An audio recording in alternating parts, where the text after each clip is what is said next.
Happy Saturday. And you know what that means. It's story time. And now, enjoy the show.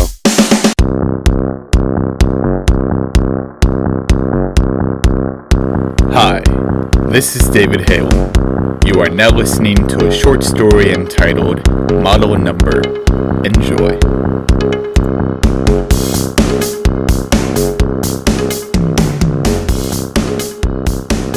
Directive query. Query statement, catalyze piece. Query substatement for specification, extinction. Insert directive process order input, timestamp / location coordinate / action, process April 23, 2090 0400 hours 33.950246, -100, and 18.441436, leave package title, Gomora, activate timer, time set 4 hours. Process next, April 24, 2090 0400 hours 40.652855, -74.021807, leave package title, Gomora 2, activate detonation timer, time set 4 hours.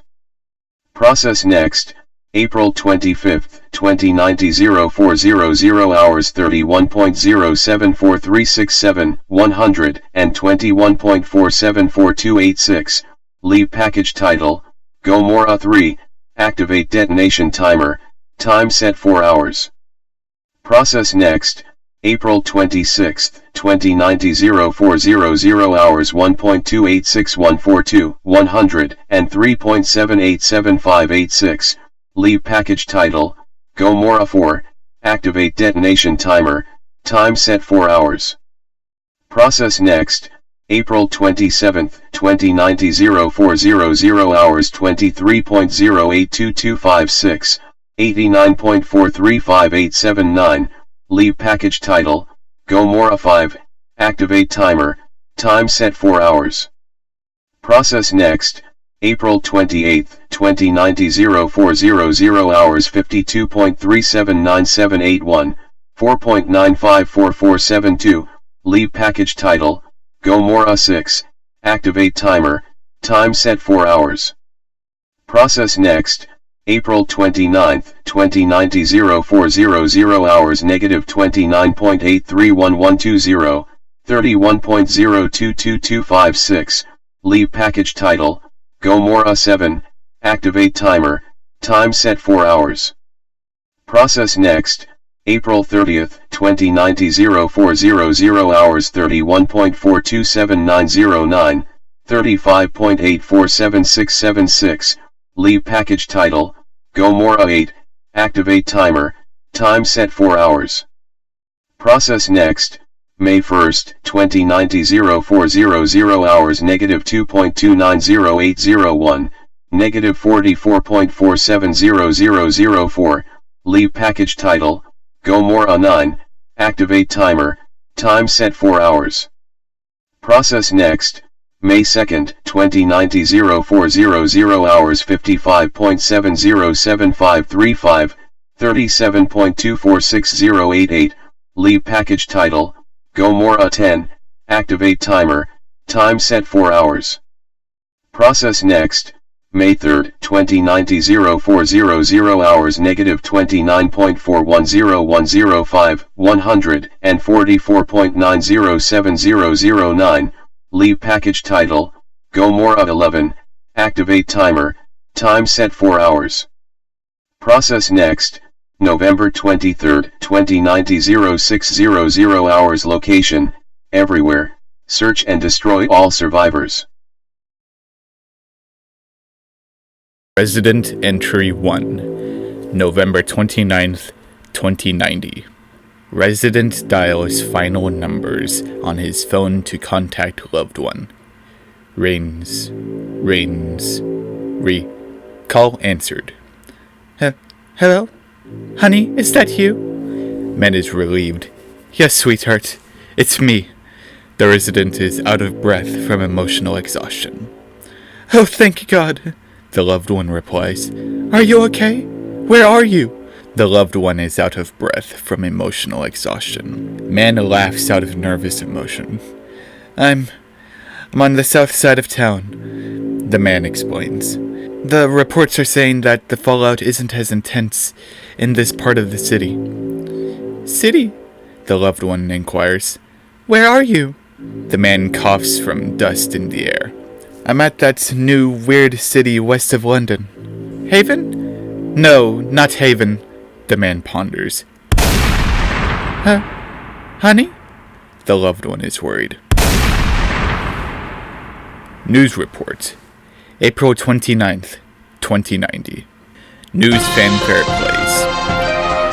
The terrible onslaught of anomalous attacks continue as Durban, a city in South Africa, was just wiped off the face of the earth at 8 in the morning South Africa Standard Time. This is the 7th city this week that was completely decimated. Explosions large enough to cover the entire state of Texas hit several cities all over the world, starting with Playa del Rey, California, New York, Shanghai, Bangladesh, Amsterdam, and now Durban.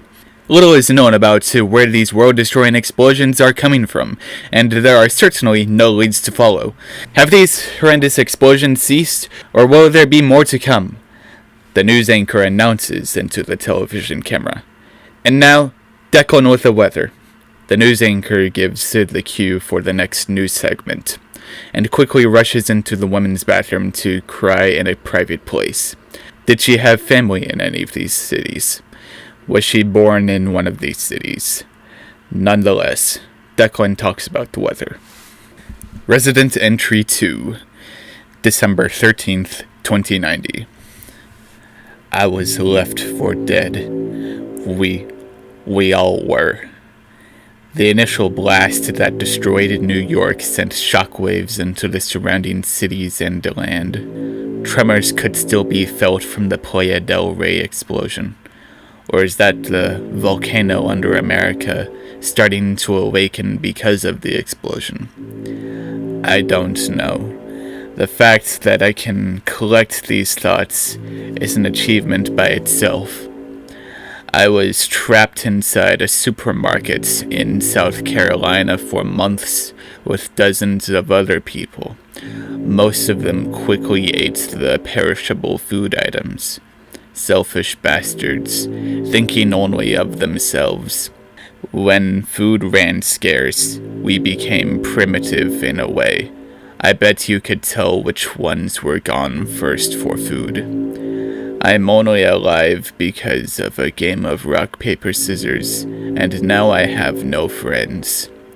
FEMA isn't worth a hill of beans if they aren't coming here to help those of us who are still alive. And me, I'm still alive. I have tried to get out, but there's nothing strong enough to break a wall. I should have tried that when I had friends. There's a hole in the ceiling, but it's too high to climb to, and I'm not a fit man. Damn it.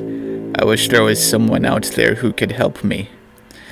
For the past month I have been consuming 1 bottle of ketchup a day. Before that, horseradish. Before that, peanut butter. Before that, jam. I got terribly sick from the jam, but I ate it anyways because I didn't want to die. I need to find a new area for my waste because the smell is making it hard to breathe in here. But if I piss or defecate anywhere else, that only spreads out to the places the smell can come from. At least there's no wind in here.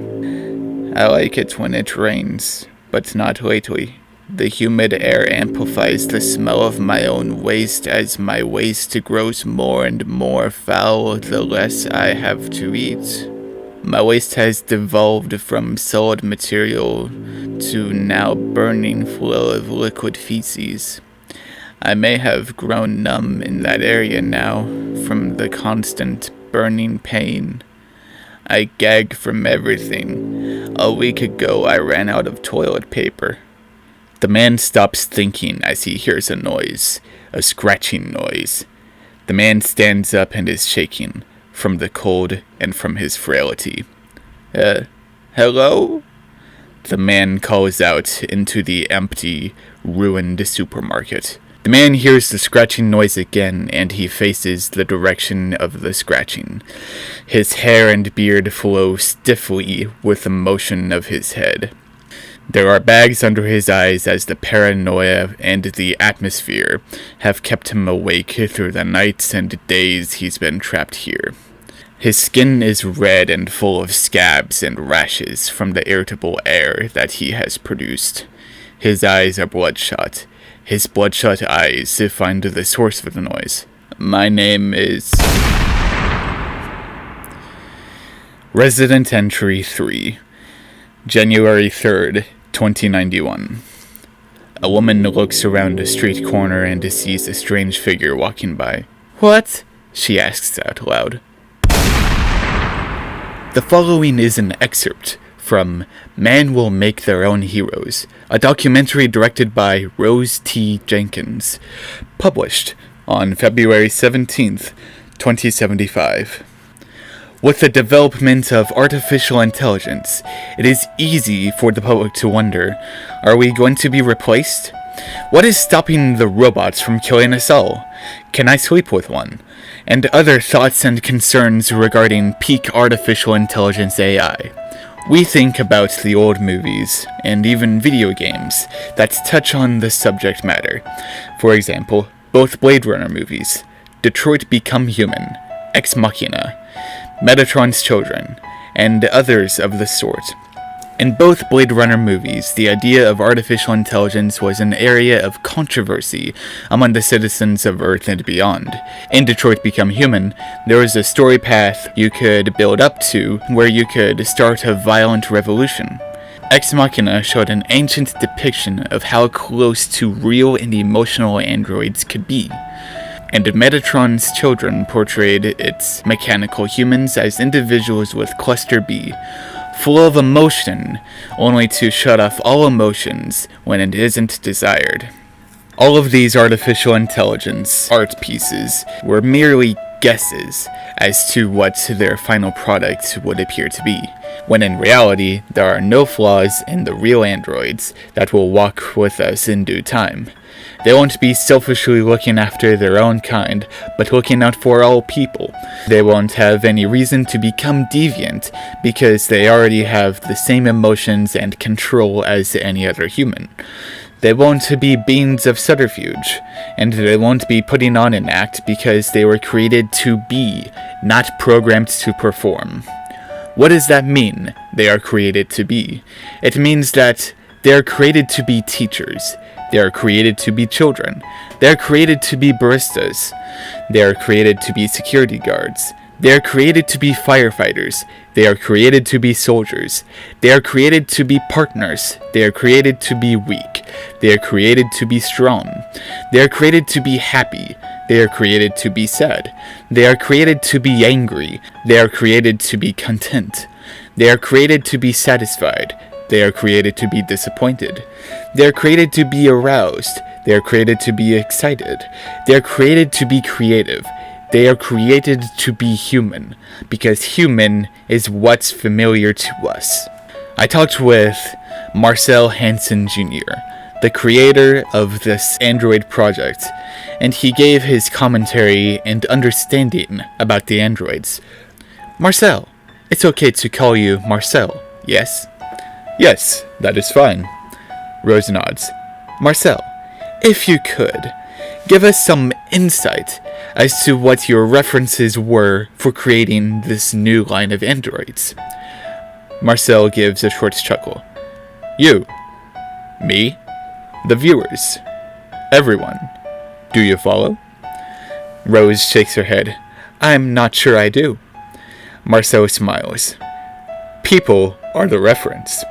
Why try to make something better than human when there's no reference for better than human? If you take the best of humanity and put it all in one package, you have the problem of expecting a way of thinking that has no flaws because the best of all morals were placed into a humanoid avatar, and then we strive to make the perfect being more and more perfect because we found a flaw in the system. So we decided to do away with perfection and make people. Because people are imperfect. Rose speaks up. I'm sure there are many people out there who would rather have perfection rather than imperfection. What comments do you have about them? Marcel answered, I believe I already have. No one is satisfied with perfection because they always want perfection to be better. Rose then asks, in your eyes, Marcel, what makes imperfection so attractive? Marcel smiles. Because something that's imperfect can grow and mature, but something that's perfect sees no reason to, and they don't know how to change and adapt. The man who says that he is perfect is the farthest from perfection, because no one is. Rose then continues to ask, so if humans are the ideal reference, why not invest on the other popular science fiction elements, like cloning or longevity? Marcel smirks before he answers. Because it's better to work on one revolutionary thing at a time, Rose. Once we create and safeguard all of the fail-safes for the androids, and we live in synergy with them for a few decades, then we'll start mass cloning and longevity. Rose then quips, is this the Hollywood bucket list of science? Marcel laughs, I guess you could say that. Resident Entry 4, January 28th, 2091. We've all heard horror stories of how suddenly an android's hand turned into the shaft of a gun and shot someone, and then shot everyone without a single word.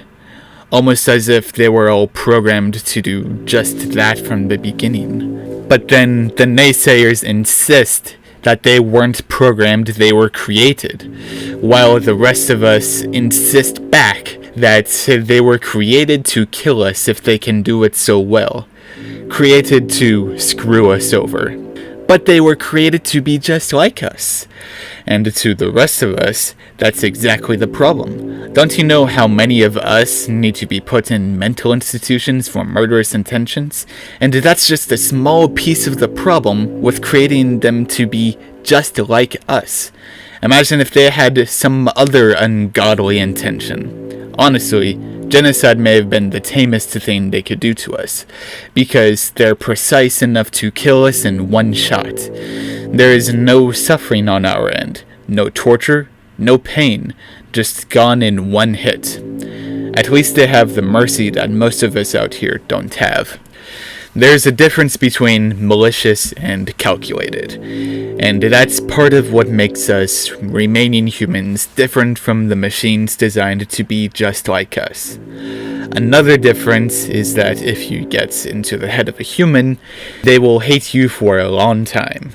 If you get into the head of an android, you can get them to do whatever you want. At least, the androids are flesh, to an extent. They don't have enhanced strength, or intelligence, or mobility. They're just like us after all. It's morbidly burlesque to me. This is exactly what would have happened if the middle-class rebellion in the 2030s actually happened. These things only know what they have learned, and they're certainly not tin can gods roaming around to wipe us out. They're just tin men with guns trying to wipe us out. But they don't need food. But at some point their batteries have to run out. What's the battery life of the androids again? Oh, 50 years. Fasten your seatbelts, humanity. The path to survival is bumpy. Resident Entry 5, February 1st, 2091. I'm scared. I don't want to die. Resident Entry 6, February 1st, 2091. Brother, no! Resident Entry 7, February 1st, 2091. Please. Resident Entry 8, February 1st, 2091. Take me too! Resident Entry 9, February 1st, 2091. I ran as fast as I could from the scene of the slaughter. Yeah, slaughter. That's too violent to be a crime. I tripped and fell on my face. God, I hope they don't see me. I didn't look over my shoulder as I rushed to get away as I was trying to get up from the ground. This is awful. My family just died and I ran away. There's still so much to live for. It's possible that we can survive this. I heard another gunshot somewhere behind me, directed at someone else. We are being oppressed and we don't even get to choose our last words most of the time. What a time to be alive. All of those old movies about robots taking over the world, only for a small band of humans to go in and stop them from doing so. I made it to the other corner of the street. Resident Entry 10, February 18th, 2091. It's been said that the central facility for the androids is somewhere in the Atlantic Ocean. What are the chances that one of them decides to swim the entire ocean and we run into that one single stupid robot? A few strangers and I are in a tugboat with no map, but we have explosives, and we are going to destroy the central brain of the androids once and for all. Too many people have died. Hundreds of millions. Up to a few billion have died already. I hope it's like those old movies. When you destroy the central brain, it takes them all out. For the better of everyone else. I hope so. Out of all the interviews with Hansen, I think I remember only one or two that had him talk about a failsafe process concerning the androids. But was the failsafe for if the androids attacked us, or if we attacked the androids? So complicated. I guess they were made to be exactly like us. If all else fails, destroy them all. But what failure did they deem worthy of genocide? Sir, one of the man's shipmates disturbs the man's thoughts as he beckons the man to come on deck to behold something. The man points at another ship out on the horizon, and the ship appears to be on an intersect course for the little tugboat. Half an hour passes and the tugboat is alongside the cruise ship. A figure jumps off the cruise ship. Resident Entry 11, July 28th, 2094. Every day I'm alive is another day humanity survives. And even more so all of the other survivors around the world.